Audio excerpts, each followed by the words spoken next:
Hello everyone.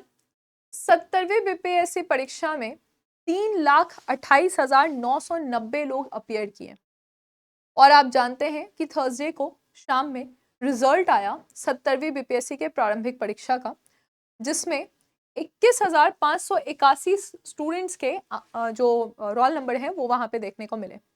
यानी कि अगर आप एक डेटा का अनुमान लगाइएगा तो हम देखेंगे कि 3,28,990 स्टूडेंट में से 6.5% लोग जो हैं वो प्रीलिम्स क्वालिफाई किए।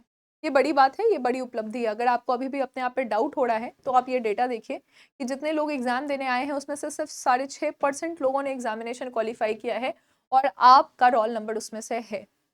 तो ये आपको मोटिवेट करते रहेगा आगे की जर्नी के लिए। ये डेटा इंपॉर्टेंट है। अब क्या होगा कि 21,581 लोग में से कितने लोग मुख्य परीक्षा में के बाद उनको फिर रिजल्ट मिलेगा, यानी कि वो मुख्य परीक्षा में सफल होंगे। तो क्योंकि हम जानते हैं कि हमारे पास पोस्ट कितना है, 1957 पोस्ट है। 1957 का अगर हम मल्टीप्लाई बाई 3 करेंगे तो 5871 पोस्ट निकलेंगे। ठीक है, 5871। तो 5871 लोगों को इंटरव्यू के लिए बुलाया जाएगा। यानी कि जितने भी लोग एग्जामिनेशन में एग्जाम देने वाले हैं उसमें से करीबन 27% लोग जो हैं वो इंटरव्यू के लिए कॉल उनको आएगा। और इसके बाद आप जानते हैं कि 1957 लोगों को ये एग्जाम में सफलता फाइनली जाकर मिलेगी, यानी कि उनको पोस्ट मिलेगा। अब जितने लोगों ने एग्जाम में अपेयर किया है उसमें से सिर्फ 0.59% लोग ही ऐसे हैं जिनको नौकरी मिलने वाली है। यानी अभी हमारे पास जो डेटा है कि 21,581 इनमें से सिर्फ 1957 लोगों को नौकरी मिलेगी, जिसका मतलब है कि लगभग सिर्फ 9% लोग जो हैं उनको यहां पर जॉब मिलेगा। ये डेटा कहता है। तो हम जानते हैं कि 70वीं बीपीएससी की तैयारी जो हम कर रहे हैं, प्रारंभिक परीक्षा का रिजल्ट आ चुका है। अगर हम सफल हुए हैं तो मुख्य परीक्षा को हम हल्के में नहीं ले सकते हैं, कंपटीशन काफी ज्यादा टफ है। और सबसे बड़ी बात है कि आजकल मटेरियल सभी के पास है। अगर आप किताबों की बात करें, सारे दुकान में सारे किताब उपलब्ध हैं, ऑनलाइन उपलब्ध हैं। अगर आप नोट्स की बात करें तो हर जगह आपको नोट्स मिल जाएंगे। टॉपर की कॉपी की बात करें, हर चीज़ आपको अब एक्सेसिबल है। लेकिन जब इतना कुछ मार्केट में एक्सेसिबल होता है, जब इतना कुछ मार्केट में अवेलेबल होता है, तो क्या हम सही चीज़ों का चुनाव कर रहे हैं या नहीं, ये एक बड़ा क्वेश्चन हो जाता है आगे के एग्जामिनेशन में रिजल्ट लाने के लिए। क्योंकि जब इतनी सारी चीज़ें आपके सामने यहाँ पे मिल रही हैं आपको, तो क्या आप सही चीज़ों का चुनाव कर रहे हैं या नहीं, उसी से पता चलेगा कि आपका रिजल्ट निकलेगा या नहीं। जब हम मेंस की परीक्षा की बात करते हैं, देखिए इस बार की स्ट्रैटेजी क्या होनी चाहिए। टारगेट आपका मेंस के एग्जामिनेशन में मिनिमम कितना होना चाहिए। टॉपर जो थे पिछले साल के, जो रैंक 1 थे, उनको 618 नंबर मिला था। अगर आपने 550 नंबर का टारगेट रखा है 900 में, तो ही आपको यहाँ पर पूर्ण सफलता मिलेगी। ये बात को आप गांठ बांध लीजिए। 900 में 550। अब इसके लिए हर्डल क्या है, तो हर्डल सबसे पहले है जीएस पेपर 1। जीएस पेपर 1 में आपका टारगेट जो है वो करीबन 200 होना चाहिए, और एसए में जो आपका टारगेट है वो भी 200 के लगभग होना चाहिए। क्योंकि आप जानते हैं कि जीएस पेपर 2 में नंबर लाना थोड़ा सा मुश्किल है। यहाँ पे आप 150 तक का टारगेट लेकर चल सकते हैं। सब कुछ मिलाकर 550 नंबर आपको यहाँ पर मिलेंगे, है ना। जीएस पेपर 1, जीएस पेपर 2 और एसए सब कुछ मिलाकर अगर आपने इतना इतना टारगेट रखा है तो आपको जाके 550 नंबर मिलेंगे। लेकिन कुछ बच्चे जो भूल जाते हैं, बच्चे भूल जाते हैं जनरल हिंदी। ठीक है, जनरल हिंदी बच्चे ये इस चीज को भूल जाते हैं। इसको भी आपको क्वालिफाई करना होगा, है ना। इसको भी आपको क्वालिफाई करना होगा। और एक जो सबसे इंपॉर्टेंट चीज जो स्टूडेंट भूल जाते हैं वो ये है कि जब हम ऑप्शनल की बात करते हैं, जब हम ऑप्शनल की बात करते हैं तो बहुत सारे स्टूडेंट जो ऑप्शनल लेते हैं उसको नहीं पढ़ते हैं। तो आपको इसको भी क्वालिफाई करना होगा। यहाँ पे ये दोनों ही इंपॉर्टेंट पॉइंटर्स हैं। क्योंकि आप देखिएगा कि पिछले बार का जो बीपीएससी का रिजल्ट आया था उसमें से 30% स्टूडेंट जो हैं वो ऑप्शनल में फेल कर गए थे, और कुछ ऐसे भी स्टूडेंट होते हैं 10% स्टूडेंट जो कि जनरल हिंदी में फेल कर गए थे। तो यहाँ पे आपको बचना होगा। यानी कि जनरल हिंदी और ऑप्शनल में आप फेल नहीं कर सकते हैं, ये दोनों आपको पास ही करना होगा। टारगेट आप 550 नंबर का लेकर चलिए, जहां पे आप जीएस पेपर 1 में 200, जीएस पेपर 2 में 150 और जीएस पेपर और एसए में आप 200 तक का टारगेट आपको लेकर चलना ही होगा। तो ही आप जाके इस एग्जामिनेशन को क्वालिफाई कर पाएंगे। और ऐसा नहीं क्वालिफाई करना है, अगर हम क्वालिफाई कर रहे हैं तो हमारा टारगेट क्या होना चाहिए? आप जानते हैं कि 200 सीट इस बार एसडीएम की है, तो हमारा टारगेट होना चाहिए कि हम एसडीएम के बारे में सोचें, है ना। एसडीएम हम टारगेट लेकर चले, डीएसपी हम टारगेट लेकर चले। कुछ बच्चे जो हैं वो एसडीएम डीएसपी ही चाहते हैं, तो अगर हम ये टारगेट ले रहे हैं कि हमें एसडीएम मिले, तो हमारा मार्क्स भी उस हिसाब से होना पड़ेगा। अब बात आती है कि ये मार्क्स हम कैसे लेकर आएंगे, कैसे? देखिए, डेली आपको क्या करना पड़ेगा, डेली आपको ऐसे लिखना पड़ेगा, ठीक है। ये काम आप करिए पहले। शुरू के 5 दिन में आप जो भी आपको आता है वो लिखिए। स्टार्टिंग में आप क्या कीजिए, ऐसे में जनरली होता है कि हमें नहीं आता है लिखने, ठीक है। जो आता है स्टार्टिंग में आपने क्या करना होगा कि जो आपको आता है, उसके बाद आप क्या कीजिए कि टॉपर के कॉपी पढ़िए। टॉपर्स के बहुत सारे कॉपी आपको इंटरनेट पे मिल जाएंगे, ये आप इसको रीड कीजिए, तो आपको एक पता चलेगा कि ऐसे लिखना क्या है। और अगर आपको गाइडेंस मिल रहा है, जैसे कि बीपीएससी उत्कर्ष आपको गाइडेंस देता है, तो गाइडेंस जो है वो आप बीपीएससी के लिए उत्कर्ष क्लासेस से आप गाइडेंस लीजिए, ताकि आपके आपके आंसर्स चेक किए जाएं और फिर पता चले कि उसमें उसको लिखना कैसे, उसमें आपका अप्रोच कैसा होना चाहिए, राइट। और फिर फाइनली जाकर आपका एक एडवांस ऐसे तैयार होगा, ठीक है। एडवांस ऐसे तैयार होगा। तीनों ही ऐसे आपको पहले ही से तैयार करके जाना होगा। अगर आपको लग रहा है कि वहां जाकर आप करेंगे, नहीं, आपको तैयार तीनों ऐसे यहीं पे करना होगा, और वहां जाकर आप सीधे उसको डिलीवर करेंगे। जिस तरह के क्वेश्चन आते हैं उसी के हिसाब से आपको मोल्ड करना होगा, यही तरीका होता है। यानी अगर आपको लगता है कि वहां जाकर हम सोचेंगे, वहां जाकर हम लिखेंगे, नहीं। जितने भी लोग ऐसे लिखते हैं उन वो ऐसे पहले से तैयार रहता है। 3 ऐसे आपको तैयार करके जाने हैं। वहां पे जो क्वेश्चन आएगा बस उसी हिसाब से आपको उसमें कुछ मॉड्यूलेशंस लाने हैं, उसमें कुछ चेंजेस लाने हैं, कुछ बदलाव लाने हैं, और अपना ऐसे लिख देना है। ऐसे रोज लिखा जाता है, डेली लिखा जाता है, क्योंकि इसमें बहुत ज़्यादा रीडिंग की ज़रूरत होती है। तो अब हमारे पास उतना समय तो नहीं है कि हम बहुत ज़्यादा रीड करें, लेकिन जैसे जैसे हम ऐसे लिखेंगे तो उसके संदर्भ में, जैसे मान लीजिए कि हमने एक ऐसे लिखा और हमको पता चला कि हमें कोई फिलोसोफर के बारे में ये जानकारी होनी चाहिए कि उन्होंने होमोसेपियन के बारे में ये बोला, या अगर हम बात करें कि हम डार्विन के इवोल्यूशन थ्योरी का मेंशन करें तो उन्होंने ये कहा, तो वो सारे क्रक्स जो हैं वो हम अपने आंसर में ऐड ऑन करते जाएंगे, ठीक है। तो रीडिंग का अगर आपके पास समय नहीं है तो आप रेलेवेंट रीडिंग की तरफ बढ़िए। यानी आपने जैसे जैसे रीड किया, जैसे जैसे आपने लिखा, कोई स्टोरी हो गई या फिर कोई फिलॉसफी हो गई, ठीक है, या फिर कोई फिलॉसफी हो गई, इस तरह से आपने एसेस को बेहतर करना है।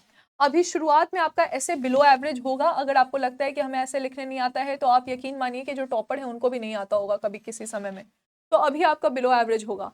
लेकिन इस पर डिपेंड करता है, बीपीएससी उत्कर्ष से अगर आप गाइडेंस ले रहे हैं तो हाँ, ये एडवांस लेवल तक पहुंच सकता है, ठीक है। या फिर अगर आप कहीं और से भी अपने खुद से मेहनत कर रहे हैं तो हो सकता है, लेकिन अगर आसान तरीके से आपको इसको एडवांस लेवल तक पहुंचाना है तो आप यहाँ पर बीपीएससी उत्कर्ष से गाइडेंस ले सकते हैं, राइट।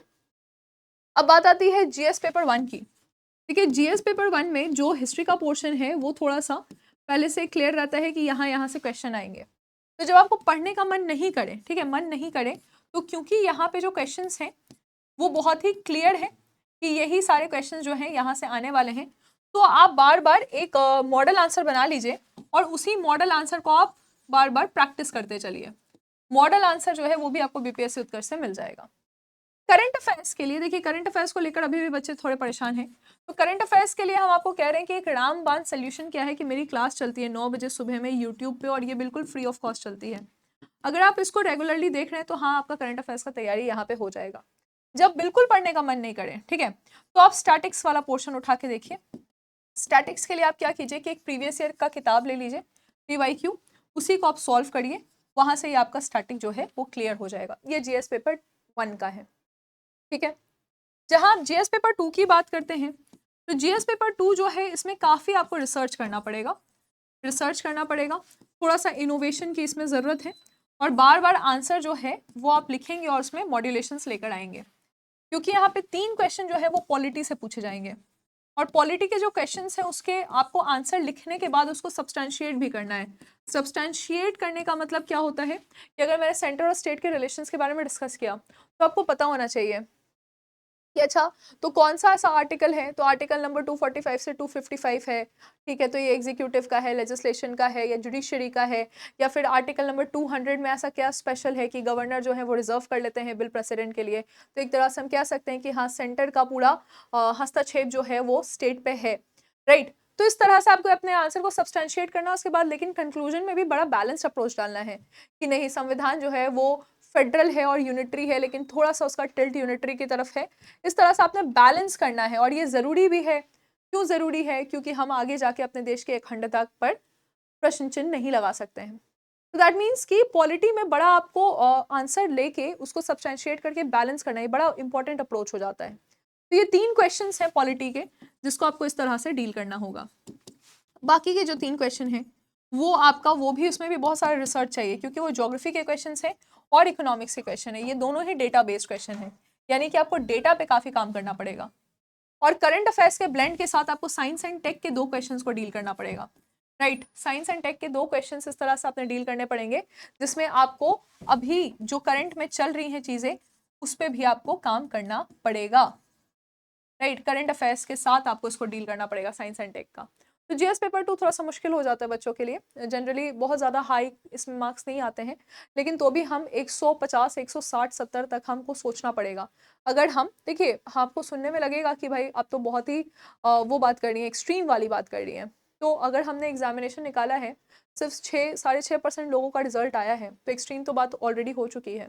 और जितने लोग एग्जाम में अपेयर करेंगे उसमें 0.59% लोगों का ही रिजल्ट निकलेगा। तो एक्सट्रीम बात ऑलरेडी चल रही है, तो आपको भी अब एक्सट्रीम सोचना पड़ेगा। हम ये नहीं सोच सकते कि इस बार हम किसी तरह से एग्जाम को क्वालिफाई कर ले और फिर अगले बार हम एसडीएम के लिए फाइट करें। नहीं, अगर आप फाइट कर रहे हैं तो आपको इस बार ही एसडीएम के लिए फाइट करना होगा, और फाइट करने के लिए आपको एक्सट्रीम लेवल पे सोचना पड़ेगा, आपको जाना पड़ेगा उस एक्सटेंट तक, मेहनत करनी पड़ेगी। तो ये मेहनत करने का क्या होता है कि देखिए, मेहनत तो आपने ही करनी है, लेकिन क्या हम एज अ टीचर्स क्या कर सकते हैं आपके लिए कि उसको थोड़ा सा आपके लिए सही डायरेक्शन में आप मेहनत करें, ये कर सकते हैं। अब मान लो कि पहले आंसर और डेटा खोजने में ही बहुत समय व्यर्थ हो गया, तो फिर दिक्कत हो जाएगी, है ना। तो इसलिए अच्छा ये रहेगा कि आंसर आपको एक बैरा तैयार करके दे दिया जाए, एक मॉडल पेपर तैयार करके दे दिया जाए, और उसके बाद आप अपने अप्रोच के साथ उसमें कुछ मॉड्यूलेशंस लेकर आए।